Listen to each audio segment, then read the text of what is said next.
Bismillahirrahmanirrahim. Assalamu alaikum girls. Today we are going to wind up this lesson inshallah ta'ala that we have started a couple of weeks ago. In fact, we had Eid holidays meanwhile plus your retest. That is why it took so long to finish this lesson. Today inshallah ta'ala we will wind up, right? Let's do its characters.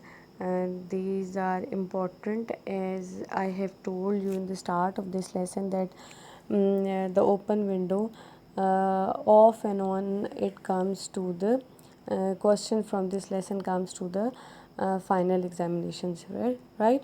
And there are two questions which are important. The number one is the importance of open window that we did yesterday, and the other question is characters of this short story, right?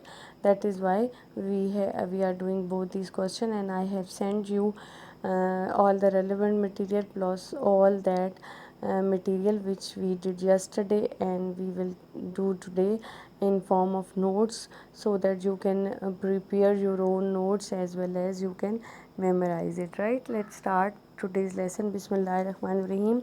Which is the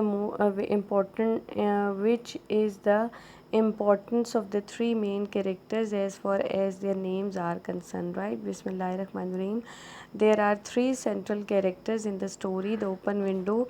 They are Mr. Frampton Nuttall, Mrs. Stapleton, and Vera. They have special importance as they possess hidden meaning in them, and their description is as follows. Right? There are three important characters I have told you in the earlier, in the start of this short story. Three are major characters and three are minor characters. Minor character include the husband and two brothers of the Mrs. Stapleton, right? They are the minor characters, and their maid is also minor character. They do not occupy any they do not participate in fact during in the course of the short story, but obviously they are present. But the active characters are Mr. Frampton Nuttall, Stapleton, and Vera. ठीक है, and they have special importance and they possess hidden meaning in them. They possess hidden meaning in them का मतलब है कि उनके जो नाम हैं ख़ास तौर पर वो भी इम्पॉर्टेंट है कि उस पर भी बेस करती है story. Their description is in as follows, और हम ये आपको इसकी डिटेल बताते हैं. मिस्टर फ्रैम्पटन नटल ये कौन है? ये वो उधेड़ उम्र शख्स है जो कि उनके घर आता है रहने के लिए ताकि वो थोड़ा रिलैक्स फील कर सके. He is an elderly man whose name resembles the word nut. ठीक है कि ये थोड़ा बढ़ती हुई उम्र का शख्स है जिसका नाम नट से मिलता जुलता है. ठीक है, नट क्या होता है? फ्रूट एक का नाम है जो ऊपर से हार्ड और अंदर से सॉफ्ट होता है. जैसे कोई भी नट्स आप ड्राई नट्स खाते हैं उन सबको आप नट कह सकते हैं. In fact nut is a fruit which hard with hard shell and a sweet kernel. Nut ऐसे फ्रूट होते हैं जिनके ऊपर की स्किन सख्त होती है और अंदर से वो बहुत नरम होते हैं. He is also like a nut whose brain is a sweet kernel. और ज़ाहिर है वो बज़ाहिर एक बहुत टिप टॉक रखने वाला शख्स नज़र आता है, लेकिन अंदर से वो बहुत ही नरम मिजाज का है और जिसका दिमाग भी बहुत इजीली मोल्ड किया जा सकता है and can be easily deceived. और ज़ाहिर है उसको धोखा दिया जा सकता था as happens in the story, और बिल्कुल ऐसा ही कहानी में होता है. ही इज़ टायर्स नहीं आएगा, टायर्ड आएगा. आप इसको ठीक कर लेंगे जब आप अपने उसमें लिखेंगे. He is tired of noisy life of city, कि वो शहर की जो बहुत शोर शराबे वाली ज़िंदगी उसे तंग आ चुका होता है. He wishes to spend some time in village to get peace of mind. और ज़ाहिर है वो गांव में कुछ टाइम रहना चाहता है ताकि वो ज़हनी तौर पर पुरसुकून हो सके. असल में टेक्स्ट में लिखा हुआ है कि उसको नर्व्स का कोई मसला होता है जिसकी वजह से डॉक्टर उसको सजेस्ट करता है कि आप किसी गांव में जाके थोड़े दिन रहें. For this purpose he comes to Mrs Sappleton house in the village. और इसी मकसद के लिए वो मिसिस सेपल्टन के घर में आता है गांव में. And so he is easily deceived by Vera. और उसको आसानी से वीरा धोखा दे देती है।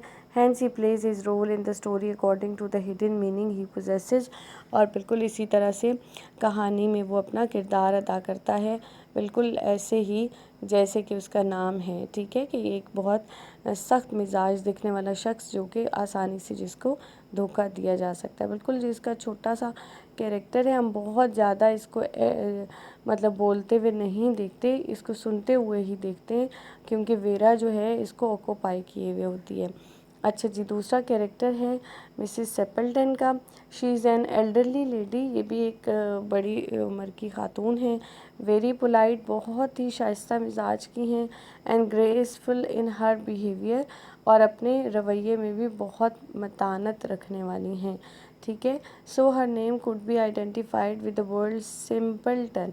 ठीक है, कि अगर आप उसके सेपल्टन की जगह आप उसके नाम को सिंपल से ले लें तो भी आप इसको समझ सकते हैं। She is very simple and does not understand Vera. वो इसलिए सिंपल है कि उसको वीरा की चालाकी नहीं समझ आई। शी डज़ नॉट, नोट लिखा हुआ है, इसको नोट कर लें। नो ये ज़ाहिर है थोड़ा बहुत इसकी जो हैं स्पेलिंग्स की या प्रिंटिंग की इनफैक्ट ये मिस्टेक्स होती हैं। She does not know what Vera has told to mister Nuttel before her arrival in the room, और उसको बिल्कुल पता नहीं होता कि वीरा नटल से क्या बातें करी थी उसके कमरे में आने से पहले। She is a good wife and a kind sister, और ज़ाहिर है वो बहुत अच्छी बीवी है और बहुत अच्छी बहन है। ये हमें कैसे पता चलता है, यहाँ पे आगे क्लू मिलेंगे। Being issueless she keeps her husband and younger brothers very dear to her, और ज़ाहिर है कि वो अपने भाइयों को और अपने हस्बैंड का बहुत ख्याल रखती है। She daily waits eagerly at the window for their arrival from snipe shooting, और जैसे ही उसके भाई और उसका शौहर जो है वो स्नाइप शूटिंग के लिए यानी बंदूक से शिकार करने के लिए जाते हैं, तो वो खिड़की में से उनको देखती रहती है, जाते हुए भी आते हुए भी। ये उसकी रूटीन होती है, रोज़ाना इंतज़ार करती है वो उनका। So she keeps the window open every morning till evening, और वो सुबह से लेकर शाम तक जो है वो खिड़की अपने घर की खुली रखती है। She is a very lovable and considerate to her niece Vera, और वो बहुत ही ख्याल रखने वाली और मोहब्बत करने वाली होती है। वो अपनी भतीजी वीरा का भी बहुत ख्याल रखती है। So her role in the story is quite befitting according to the hidden meaning of her name, और ज़ाहिर है उसका किरदार भी कहानी में बहुत ही अहमियत रखता है और बिल्कुल सही है। वीरा, अब ये देखें जी, इन्होंने वीरा की छोटी सी पिक्चर बनाई हुई है, एक आइडिया हमारे जहन में क्रिएट किया हुआ। यहाँ पे वैसे वीरा जो है बहुत इनोसेंट लग रही है, लेकिन वो इनोसेंट है नहीं, अच्छी खासी चालाक है, बिकॉज उसने इतने सारे बंदों को इतने आराम से डिसीव किया। ठीक है, अब वीरा का कैरेक्टर देखते हैं। She is an premature girl of 15, के बज़ाहिर वो एक प्रीमेच्योर किस्म की गर्ल है, यानी बहुत उसमें अभी डिसेंसी या मेच्योरिटी नहीं आई। शी सेल्फ पोजेसेस, और उसको अपना ही हर वक्त ख्याल होता है, because she does not let us feel that she is emotional imaginative at the same time. वो हमें भी एज अ रीडर बिल्कुल पता नहीं लगने देती कि वो कहानियाँ कितनी सुनाती है। She is found of inventing romantic stories, और वो इस बात की शौकीन होती है कि वो बहुत ज़्यादा कहानियाँ अपने ओन पे बना लेती है, खुद ही घड़ लेती है। ठीक है, her name ironically resembles the world veracious, और उसका नाम जो है वो तंजिया तौर पर विरोशियस से मिलता जुलता है, विच मीन्स ट्रूथफुल। और विरोशियस का मतलब क्या होता है कि सच, यानी सच्ची चीज़। In fact she is not truthful. Ironical नाम क्यों है, तंज किया गया है कि उसका नाम सच पर मबनी है, लेकिन वो सच्ची नहीं है। दो what ever she says is considered quite true, जो कुछ वो कहती है गर्चा कि वो सारा कुछ सच समझा जाता है। For example, she invents 2 stories and both look quite true. मिसाल के तौर पर वो 2 कहानियाँ इस हमें शॉर्ट स्टोरी में बताती हुई नज़र आती है, जो कि दोनों बिल्कुल सच्ची समझी जाती हैं। Psychologically she knows the art of influencing other through her improvised horror stories, और अगर हम साइकोलॉजिकली रहें कि उसको अच्छी तरह पता है कि दूसरों को इन्फ्लुएंस कैसे करते हैं, दूसरों पे असर कैसे डालते हैं, और ख़ास तौर पर हॉरेबल स्टोरी सुनाकर। Framton Nuttel was perhaps thrice her age. Framton Nuttel जो है वो उसकी उम्र से काफ़ी ज़्यादा था, यानी ये तो 15 साल की बच्ची है और उसकी उम्र जो है वो 30-40 प्लस थी आगे। But he does not hesitate to accept her story as being totally true. लेकिन वो बिल्कुल भी हिचकिचाता नहीं। हेजिटेट का मतलब हिचकिचाना, कि इसकी कहानी को सच मान ले। The story that she invents about mister Nuttel running out of the room is also considered true by her 3 uncles. और आखिर में वो जब कहानी सुनाती है कि मिस्टर नटल जो है वो कमरे से क्यों भाग कर गया, वो भी उसके अंकल और उसकी आंटी जो हैं उससे ही मान लेती हैं। हालांकि वो भी कहानी गलत थी। 2 कहानियाँ इसने सुनाई ना, एक कहानी तो इसने नटल को सुनाई कि मेरी आंट जो हैं, मेरे अंकल जो हैं वो शूटिंग पे गए थे और वो वापस नहीं आए, और मेरी आंट जो हैं वो ज़हनी तौर पे बीमार हो गई हैं और वो रोज़ उनकी देखती रहती हैं कि कभी गोश्त की तरह वो वापस आ जाएं। ठीक है। दूसरी कहानी इसके घर से भागने की सुनाती है कि ये तो अजीब बातें कर रहा था और आके वो शायद डॉग को अंकल के साथ आते हुए देख के डर गया और वो यहाँ से भाग गया। ठीक है। हालांकि ऐसी बात नहीं होती, इसने खुद भगाया होता उसको। Actually the way she relates her make believe stories and handle the situation it makes other accept her stories as true. हकीकत में वो अपनी कहानियों को इतना अच्छा बनाती है और इतने अच्छे तरीके से हैंडल करती है कि वो हर कोई उसको सच मानता है। This shows that she is very clever, imaginative and tactful girl. इससे पता चलता है कि वो बहुत ही चालाक और ख्याल, इमेजिनेशन का मतलब होता है अच्छे तरीके से वो ख़याली कहानियाँ जो हैं वो तरीके से, टैक्टफुली का मतलब होता है बहुत ही चालाकी से डील करती है। Moreover her fabrication of the horror story shows that she is a girl of highly active imagination. और फैब्रिकेशन का मतलब होता है ताना बाना, कि वो कहानियों का ताना बाना इतना अच्छे से बुनती है कि ज़ाहिर है उसके में ये हिस्स बहुत ही स्ट्रॉन्ग है। This is proved by the closing sentence of the story uttered in her praise. और ज़ाहिर है ये सारा कुछ हमें उसके बारे में कब पता चलता है कि एक आखिरी सेंटेंस है, romance at a short notice war her speciality, कि ये उसका रोमांस यानी चीज़ों को लाइट हार्टेड लेना और मजाक करना और एडवेंचर ज़िंदगी में रखना, ये उसकी ख़ास बात थी। किसकी? वेरा की। और यही बात है कि हम इस लास्ट सेंटेंस से अंडरस्टैंड करते हैं कि ये सारी चीज़ें जो हैं वो उसने खुद से गढ़ के सुनाई हैं, इसी वजह से कहानी इस तरह की है। अगर ये आखिरी सेंटेंस ना होता तो एज ए रीडर भी शायद हम उसकी कहानियों को सच मान रहे होते। ठीक है। ये हमारा कैरेक्टर्स की डिस्क्रिप्शन हो गई। आगे बच्चों ये 3 जो हैं ये सारे जो हैं यूनिवर्सिटी के हिसाब से इन क्वेश्चंस की इम्पोर्टेंस लिखी हुई है। ये सारे आपको मैं पहले करवा चुकी हुई हूँ। ठीक है।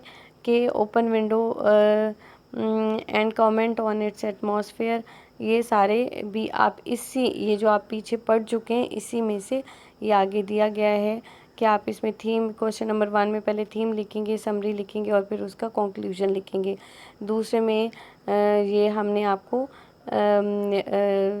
ओपन विंडो क्यों ओपन रखी जाती है, शॉर्ट स्टोरी में विंडो क्यों ओपन है, इसमें आप थीम लिखेंगे, समरी लिखेंगे और पैराग्राफ 1 और 2 लिखेंगे जो पीछे आप पढ़ चुके हैं। बिल्कुल इसी तरह से कैरेक्टर ऑफ वीरा है, तो अगर कैरेक्टर ऑफ वीरा पूछा गया है तो क्वेश्चन में पहले इंट्रोडक्शन देकर, ये देखें पहले इंट्रोडक्शन देकर, यहाँ पर ये इंट्रोडक्शन देकर फिर आप सिर्फ ये वीरा का कैरेक्टर लिखेंगे। लेकिन अगर तीनों कैरेक्टर पूछे गए हैं तो फिर तीनों कैरेक्टर लिखेंगे। ठीक है। होपफुली आपको समझ आ गई होगी। आज के ये हमारा लेसन जहाँ पे वाइंड अप हो जाता है। नेक्स्ट लेक्चर में इंशाल्लाह ताला हम अगला लेसन स्टार्ट करेंगे। अगर कोई क्वेश्चन हो, अगर आपको समझ ना आया हो तो आप पूछ सकते हैं। Thank you so much.